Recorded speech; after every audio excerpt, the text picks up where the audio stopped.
नमस्कार, मैं हूं आपके साथ गौरव राजेंद्र। बुलेटिन की शुरुआत करते हैं। चंडीगढ़ में प्रगति के बारे में समीक्षा बैठक को लेकर जो है मुख्यमंत्री नायब सिंह सैनी की अध्यक्षता में बैठक हुई। बैठक में मुख्यमंत्री नायब सिंह सैनी ने अधिकारियों को निर्देश दिए। उन्होंने कहा कि प्रदेश में कहीं अनटैप्ड सीवरेज सीएम सैनी ने अधिकारियों को निर्देश दिए हैं। उन्होंने कहा है कि गंदे पानी को जो है ड्रेनों से बाहर निकाला जाए और ऐसे में जो है प्रदेशवासियों को जल्द ही इसका लाभ भी मिलेगा। और ऐसे में जानवर जो है कहा है कि रखें, मानवता के लिए हानिकारक न हो। जंगली सफारी केंद्रीय जो अथॉरिटी को लेकर जो है स्थापित करें। ये तमाम दिशा निर्देश इस बैठक में दिए गए।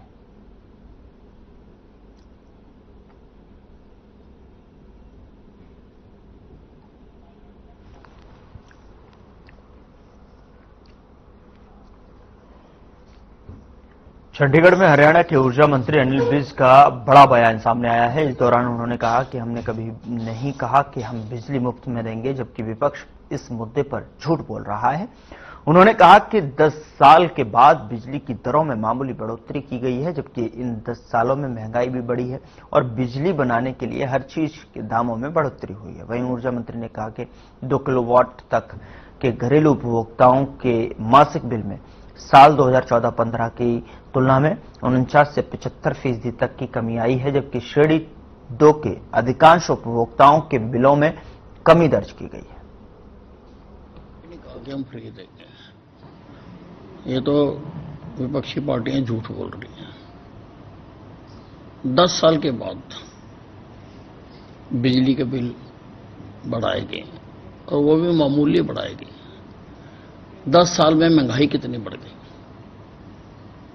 हर चीज बिजली बनाने के लिए जो हम लेते हैं उनकी कीमतें भी बढ़ गई। फिर हमने जो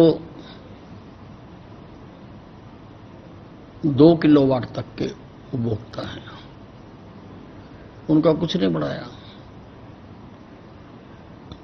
2 से 5 वालों का भी अगर 2014-15 से कंपेयर करें तो 25-30% कम हुआ है।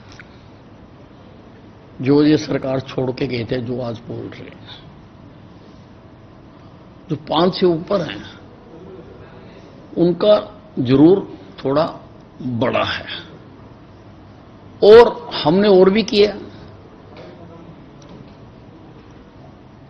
पहले मिनिमम चार्जेस लगते थे, बिजली फूको या ना फूको लगते थे। अब हमने फिक्स चार्जेस लगाए हैं और सभी आसपास के प्रांतों ने लगा रखे हैं और सब जगह पर 110 रुपए पर किलोवाट है। हमने 75 रुपए पर किलोवाट लगाया है। तो विपक्षी पार्टियों का काम है बोलना। बोलो, किसानों का हमने 1 पैसा नहीं बढ़ाया।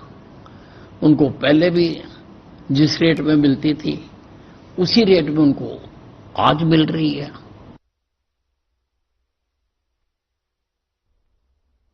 कैबिनेट मंत्री रणवीर गंगवा ने फरीदाबाद का दौरा किया और इस दौरान जो है उन्होंने कांग्रेस पर जमकर हमला बोला। साथ ही उन्होंने कहा कि कांग्रेस पार्टी नहीं बल्कि गुटबाजी का अखाड़ा है। कांग्रेस में गुटों में बटी हुई है। इन गुटों में आपस में समानता भी नहीं है। हरियाणा में पहली बात तो ये हरियाणा कांग्रेस संगठन बनता ही नहीं है। अगर बन भी गया तो यह चलने वाला नहीं है। ऐसे में फ्री हेड को आदेश मुख्यमंत्री नायब सिंह सैनी की तरफ से दिए गए हैं, या बदमाशों को छोड़ दें या फिर हरियाणा छोड़ दें।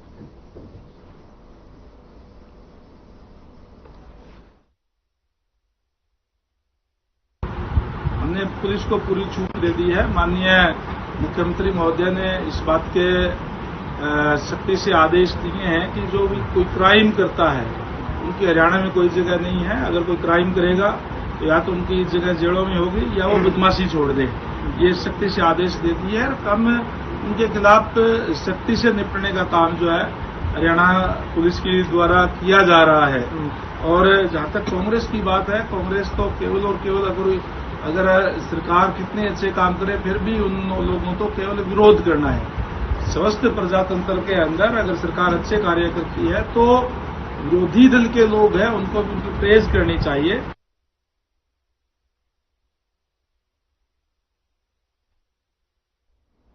अभय चौटाला द्वारा दिए गए सीएम बनने के बयान पर हिसार में जेजेपी नेता दिग्विजय चौटाला ने चुटकी ली। इस दौरान उन्होंने कहा कि अभय चौटाला कह रहे हैं कि एक दिन का सीएम बना दो, पूरे हरियाणा की व्यवस्था बदल दूंगा। जिसके बाद उन्होंने कहा कि अभय चौटाला की बीजेपी में अच्छी सेटिंग है, बीजेपी वाले सभी अभय चौटाला के प्यारे मित्र हैं। वहीं उन्होंने कहा कि कानून व्यवस्था ठीक नहीं है।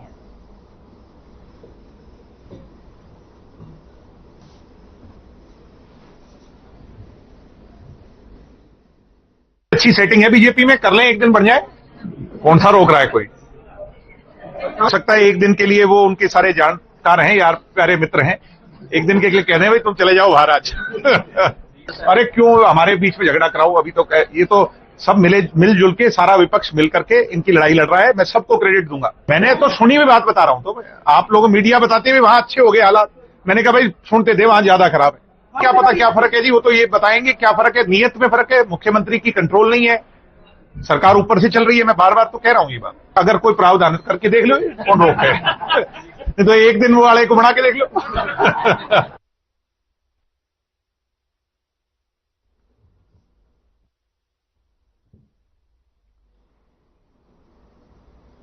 हिसार में जननायक जनता पार्टी के युवा प्रदेश अध्यक्ष दिग्विजय सिंह चौटाला का बड़ा बयान सामने आया है और इस दौरान उन्होंने कहा कि बीजेपी सरकार की अनदेखी ने प्रदेश की सारी व्यवस्था बिगाड़ कर रख दी है। बदहाल कानून व्यवस्था के साथ साथ राजस्व घाटा, बिजली दामों में बढ़ोतरी और एचएयू छात्र आंदोलन, डीएपी की कमी जैसे अनेक ऐसे मुद्दे हैं जिसने युवा, गरीब, किसान परेशान हैं। उन्होंने कहा कि नागरिकों को सुरक्षा देने में नाकाम मुख्यमंत्री किसी तरह शराब के ठेके छुड़वाने में लगे हुए हैं, जबकि शहर ठेकेदार बदमाशों के डर से घर बैठे हैं।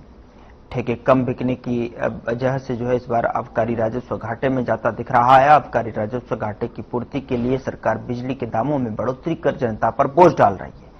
वहीं उन्होंने डीएपी की कमी का भी मुद्दा उठाते हुए कहा कि आज सरकार पुलिस को लगाकर किसानों को डीएपी बांट रही है और लंबी लाइनें लगाकर किसान डीएपी मिलने की आस में दिन भर खड़े रहते हैं।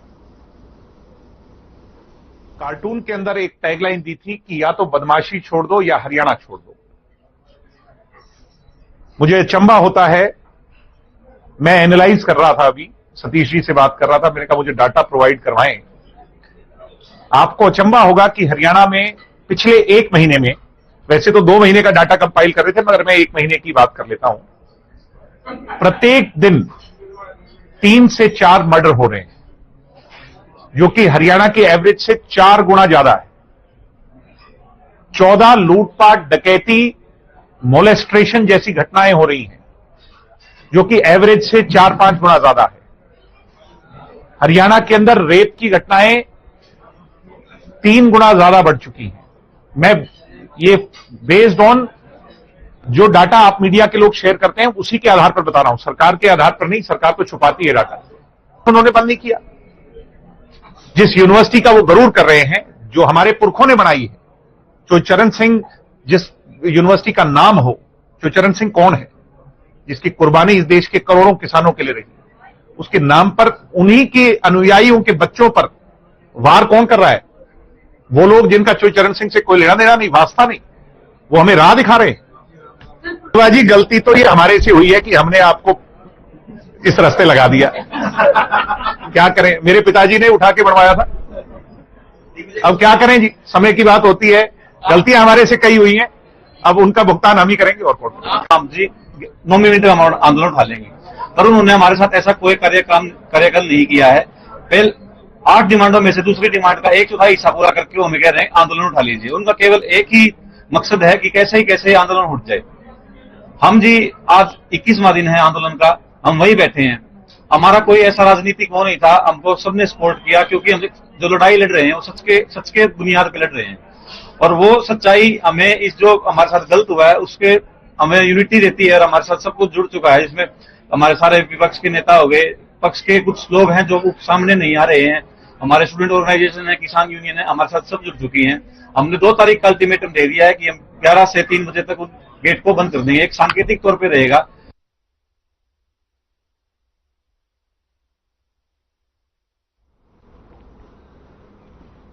उधर नूंह विधायक चौधरी आफ्ताब अहमद ने जिला मुख्यालय स्थित सिविल अस्पताल का निरीक्षण कर वहां के हालातों का जायजा लिया और इस दौरान सीनियर मेडिकल ऑफिसर कफिल और डिप्टी सिविल सर्जन ने विधायक आफ्ताब अहमद का स्वागत किया और इस दौरान अस्पताल में उपलब्ध इलाज के बारे में गहराई से चर्चा की। तो वहीं डॉक्टरों ने विधायक आफ्ताब अहमद को अस्पताल में कई जरूरतों के बारे में अवगत करवाया।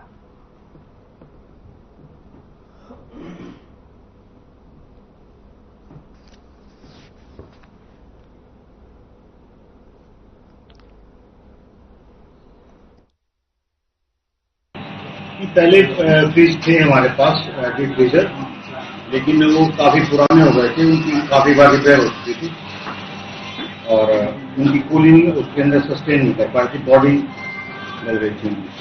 लगभग 5-6 लाख का तो है ये। एक इन्होंने 2 डोनेट किए हैं, इसमें ये है कि इसकी कैपेसिटी 2 की है, 1 की। जब भी कभी कोई बॉडी हमारे पास रात को आ जाती है या शिनाख्त करने के लिए कई बार पुलिस लग जाती है, अनजान बॉडी होती है, तो वो उसमें बहुत दिक्कत आती थी। यहाँ पे रखवा नहीं पाते थे और बॉडी वो उड़ जाती थी, काफी दिक्कतें आती थी। बड़ा ही अमानवीय तरीके से हो जाता है। उस स्थिति में अगर ऐसा कोई स्थिति हो जाए तो पिछले कई दिनों से हम रखवा नहीं रहे थे। आपके सहयोग से फ्रीजर मिले हैं, क्या कहेंगे? मैं कहूँगा कि मॉर्चरी और जो पोस्टमार्टम में जो होते हैं, वो जो परिवार का सदस्य गया होता है या जिनके सगे संबंधी यहाँ आते हैं और जब लाचार होते हैं, एक तो सबसे पहले मौत ने उनके बीच में से उनके परिवार के सदस्य को ले लिया होता। दूसरा, जो लाचारी वो महसूस करते हैं यहाँ, क्योंकि गर्मी का समय है, पर्याप्त सुविधाएं नहीं होना। और इस मॉर्चरी का तो मैं समझता हूँ कि जिला हेडक्वार्टर है, मेडिकल कॉलेज से भी बॉडीज को जो है यहाँ रेफर कर देते हैं पोस्टमार्टम के लिए।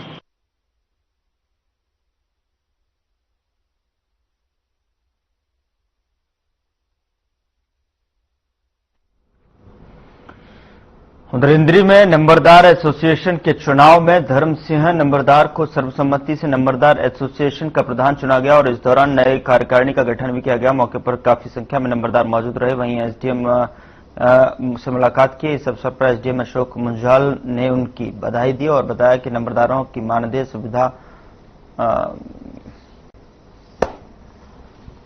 पूरा किया जाएगा। उनकी मांगों को हमारे गांव में गया, इसके लिए माफी चाहता हूं। आज हमारे इंद्री यूनियन, नंबरदार यूनियन इंद्री का एक मीटिंग हुई है, जिसमें नंबरदार एसोसिएशन का संगठन सर्वसम्मति से चुना गया है और हम जो साथी हैं, नंबरदार साथी जो कार्यकारिणी के सदस्य बने हैं, सब मिलजुल कर नंबरदारों की भलाई के लिए तहसील सतर से लेकर स्टेट लेवल तक का अपने आदरणीय प्रधानों के साथ मिलकर के, जो हमारे स्टेट के प्रधान हैं, उनसे साथ मिलकर नंबरदारों के हित के कार्य करेंगे।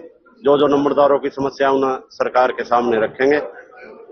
जो भी हमारे नंबरदारों की समस्याएं हैं, हम हर संभव उनको पूरा करने का प्रयास करवाने का काम करेंगे। कार्यक्रम कहीं करना हो, सभी साथियों की उसमें आवश्यकता होती है और जब कोई मांग उठानी हो या कोई समस्या हो, उसके समाधान के लिए कोई एसोसिएशन की जरूरत होती है। उसमें हमारा जो नंबरदार एसोसिएशन है, ये गैर राजनीतिक संगठन है। इसमें कोई एक पार्टी का कुछ नहीं होता। इसमें सभी जो राजनीतिक पार्टी से अलग अलग से जुड़े हैं लोग, इसमें सभी नंबरदार इकट्ठा होते हैं। आज जो हमारे को जो निमंत्रण मिला था, यहाँ पर मीटिंग में इकट्ठा हुए थे। इकट्ठा होने पर मेरे ख्याल 200 के करीब कितने हमारे नंबरदार हैं। ज्यादातर आ रहे थे क्योंकि पानी भी है, लोग किसान भी हैं, अलग अलग कामों में गए हुए थे। लेकिन यहाँ पे जो नंबरदार हुए थे, एक नंबरदार के साथ कम से कम 2-4 नंबरदार उसके गांव के होते हैं, उनकी अगुवाई कर रहे थे यहाँ जो बैठे थे नंबरदार। और इन्होंने जो यहाँ पे सबकी सलाह मशवरा करे, सबसे पहले तो जो दिक्कतें हैं उनके बारे में विचार विमर्श किया। अभी नंबरदारों को क्या क्या परेशानियों का सामना करना पड़ रहा है। तहसील के पास गुरुद्वारा में एक मीटिंग का आयोजन हुआ और यह संस्थानात्मक मीटिंग थी और सभी नंबरदारों की स्वेच्छा से उनकी इच्छा अनुसार संगठन का पुनर्निर्माण किया गया। और संगठन जरूरी भी होता है, किसी भी एसोसिएशन को चलाने के लिए, किसी भी संस्था को चलाने के लिए संगठन की एक अहम भूमिका होती है। और यह संगठन सभी नंबरदारों की सहमति से बने, तो ये भी एक अहम बात थी। और बड़े प्यार से शांतिपूर्वक ऐसे प्रभावशाली लोगों को यह जिम्मेवारी दी गई है। और धर्म सिंह जी जो संघों से हमारे नंबरदार है, वो इस एसोसिएशन के अध्यक्ष बने। दबाड़े बेटी बचाओ बेटी पढ़ाओ नॉर्थ इंडिया जिम्मेवार और राष्ट्रीय सदस्य बेटी बचाओ। और मैं राष्ट्रीय लेवल पर लंबरदारों यानी विलेज हेडमैन जो बोलते हैं कानून के हिसाब से, उसमें काम कर रहा हूँ। और आज की मीटिंग में धर्म सिंह को यहाँ तहसील प्रधान बनाया गया लंबरदारों का, और 3 जो लंबरदार हैं तहसील इंद्री के, उनको डिस्ट्रिक्ट में भेजा गया है, डिस्ट्रिक्ट बॉडी में। और बाकी यहाँ पर सभी सदस्य चुन लिए गए हैं और बहुत ही खुशी की बात है। ठीक है। और सभी को लंबरदारों को जो चुने गए हैं, सदस्य बने हैं, सभी को मेरी तरफ से बधाई, शुभकामनाएं। विजय जी, जैसा आप सब जानते हैं, आज यहाँ पर नंबरदार एसोसिएशन की मीटिंग हुई और जो पूर्व में रही हमारी कार्यकारिणी, जिसके अध्यक्ष चौधरी जगमाल सिंह कंबोज इस्लाम नगर गांव से थे, उनका कार्यकाल पूरा हो चुका था। इस वजह से दोबारा नई कार्यकारिणी का गठन किया और मैं आपके माध्यम से अपनी तरफ से पूरी नंबरदार एसोसिएशन को, विशेष तौर पर जो इस नंबरदार एसोसिएशन के अध्यक्ष चुने गए हैं धर्म सिंह कंबोज जी तुसंग गांव से, उनको अपनी तरफ से समस्त नंबरदारों की तरफ से हार्दिक शुभकामनाएं देता हूं, आभार व्यक्त करता हूं और परमपिता परमात्मा से प्रार्थना करता हूं कि नंबरदारों का जो संगठन है उसमें किसी भी नंबरदार को कोई भी जरूरत हो, ये जो नंबरदार एसोसिएशन नई चुनी गई है। जोरदार तालियों के साथ भाई धर्म सिंह का।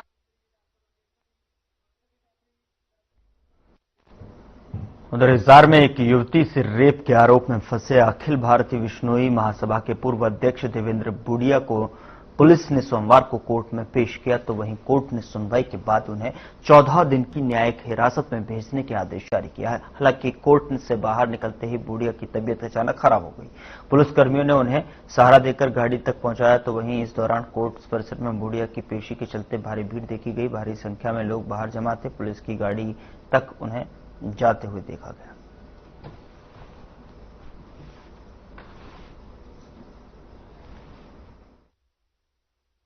बुडिया जी ने कल सरेंडर किया था जोधपुर में पुलिस के सामने, और आज पुलिस उनको लेके आई थी। रास्ते में बीमार हो गए थे, बीपी डाउन हो गया था उनका, और जिंदा हॉस्पिटल में वो एडमिट थे। आज उनको डिस्चार्ज करके पुलिस ने कोर्ट में पेश किया बुडिया जी को और उनको जुडिशियल कस्टडी भेज दिया। बुडिया जी के खिलाफ बलात्कार के झूठे आरोप लगाए गए हैं और ये इसमें पॉलिटिकल मैटर थोड़ा ज्यादा लंबा चौड़ा। इसके अंदर पुलिस इन्वेस्टिगेशन करने के लिए जोधपुर गई थी, जहां पे बुडिया जी पुलिस के सामने पेश हो गए थे, खुद ही पेश हुए थे। इन्वेस्टिगेशन उन्होंने ज्वाइन की थी, उसके बाद वहां से उनको अरेस्ट किया।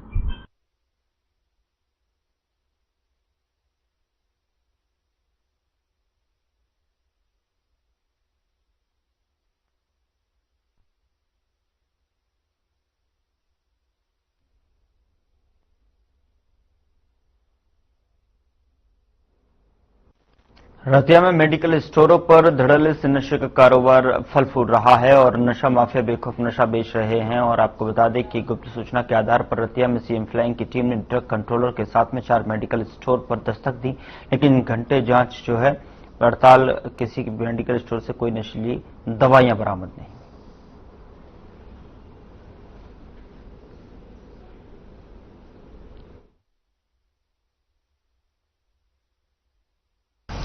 इसमें हमारे सीएम फ्लाइंग स्क्वाड के पास कोई कंप्लेंट थी कि अभी कुछ दुकानों पे नशा बेचा जा रहा है, उसकी इंस्पेक्शन के लिए हम यहाँ पे आए। ऑलरेडी चेक कर चुके हैं हम, जिन पे अभी तक कुछ नहीं मिला हमें। और अगर कुछ जो भी हमें रूटीन की जो कॉन्ट्रावेंशन बनाई है वो हम हायर अथॉरिटीज को रिटर्न में दें। सर रूटीन में सभी हम चेकिंग करते रहते हैं फील्ड में, और माननीय हमारे एसपी साहब ने नशा मुक्त फतेहाबाद को संकल्प लिया है और हम उनके सपने को साकार करने।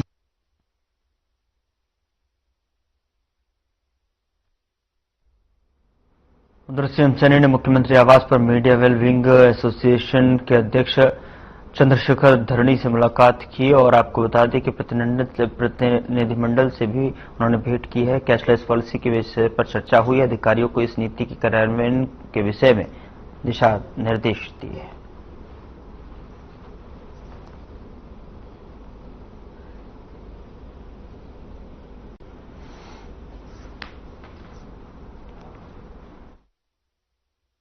सांसद चौधरी धर्मवीर सिंह ने कहा कि देश को विकसित बनाना है तो सांसदों और विधायकों को निजी मतभेद छोड़कर काम करना होगा। उन्होंने भाजपा विधायकों राजकुमार गौतम और उम्मेद पातुपास को छोटी बातों से ऊपर उठकर सलाह दी है और उन्होंने कहा है कि व्यक्तिगत नहीं बस व्यवस्था बदलने के लिए चुना गया है। हरियाणा के डीजीपी को देश का सबसे बेहतर बताते हुए उन्होंने कानून व्यवस्था को मजबूत बताया। मोदी सरकार के 11 साल में शिक्षा, स्वास्थ्य, रेल, किसानों और हालत बदलाव का दावा किया। विपक्ष पर निशाना साधते हुए कहा है कि उनको जो है विकास तो दिखाई देता नहीं है।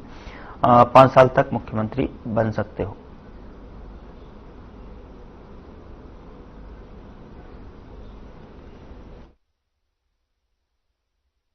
इससे पहले का भारत हरियाणा ने लोकसभा क्षेत्र अगर हम गलती से चंडीगढ़ से आते कैसे आते लोगों को पता है, दिल्ली रोहतक से आते वो लोगों को पता है, राजस्थान की तरफ से आते तो पता है। आज मैं 11 साल पता चल जाएगा कि अब वो 11 साल। फिलहाल बुलेटिन में मेरे साथ इतना ही, लेकिन अब वक्त हो चला है डॉक्टर राकेश गुप्ता के साथ हमारे खास कार्यक्रम प्लस माइनस का। नमस्कार दोस्तों, आपने सुना